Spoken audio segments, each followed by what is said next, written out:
জিন্সের একটা প্যান্ট পরা হাতে একটা লম্বা পার্স নিয়ে বাহিরে হইলেই মানুষকে নম্র ভদ্র আধুনিকতা শেখানো দেখানো যায় না।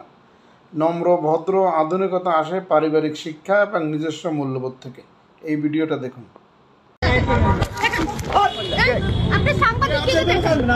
আপনি এইভাবে উদ্যোক্তপূর্ণ আচরণ করতেছেন কেন?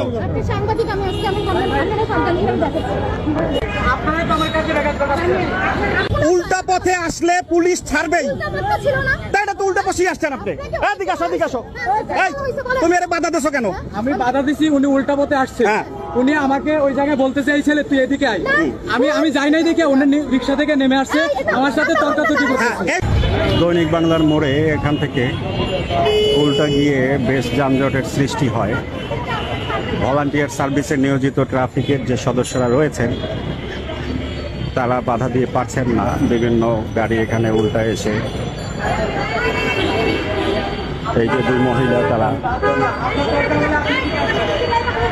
যে দুই মহিলা খুব ধমকাধমকি করছে।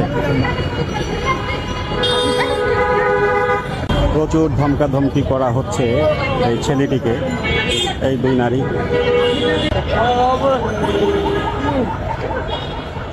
প্রচুর ক্ষমতা। আমি রং কিছু করছি? আপনারা সবাইকে বলেন আমি রং কিছু করছি কিনা। আপনি তুই বলতে চান, কে বলতেছেন? আপনি তুই কাকে বলতেছেন? আপনি তুই কাকে বলতেছেন? এইটাকে দায়িত্ব দিচ্ছে আমাকে পালন করার জন্য। উল্টা পথে যেতে বাধা দেয় এই দুই মহিলা রাকিব নামে এই স্বেচ্ছাসেবী ট্রাফিক সদস্য যারা আছে, চৈতকারী করে যত রকমের দুর্ব্যবহার আছে সব করছে। পুরো এলাকাটি যানজটের সৃষ্টি হয়ে গেছে এই দুই মহিলার ঔদ্ধত্যপূর্ণ আচরণে। তারা পারলে এই ট্রাফিক সহায়তাকারীকে তুই তোকারি করে যত রকমের নাজেহাল করা আছে সব করছেন।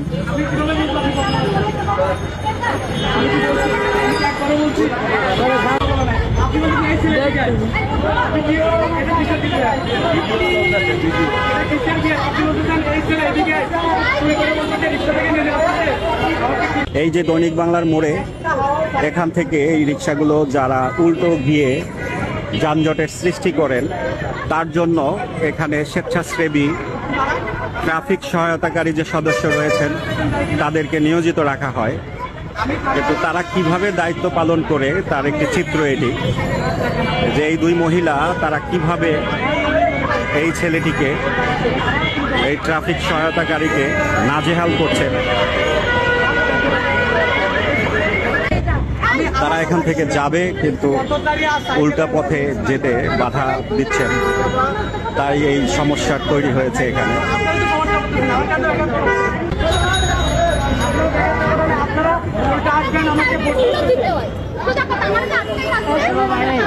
আপনি উল্টা আসবেন, আমি আপনার আসলে